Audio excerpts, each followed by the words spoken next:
উপরে নয়, হিন্দু বৌদ্ধ খ্রিস্টান সকলের অধিকার কেড়ে নেওয়া হয়েছে এবং নির্বিচারে অসংখ্য অগণিত মানুষের প্রাণ নিয়ে নেওয়া হয়েছে।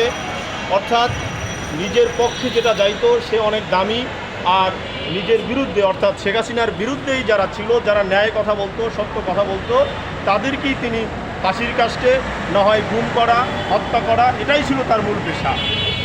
আপনারা লক্ষ্য করবেন, আপনারা সাংবাদিক বন্ধু, আপনাদের মাধ্যমে এই দেশ স্বাধীন হয়েছে, ছাত্র আন্দোলন হয়েছে, কিন্তু আপনারা ফুটিয়ে তুলেছেন আমরা মাঠে ছিলাম, আন্দোলন করেছি, তার ফলশ্রুতিতে আমাদের উপরে অনেক আক্রমণে এসেছে।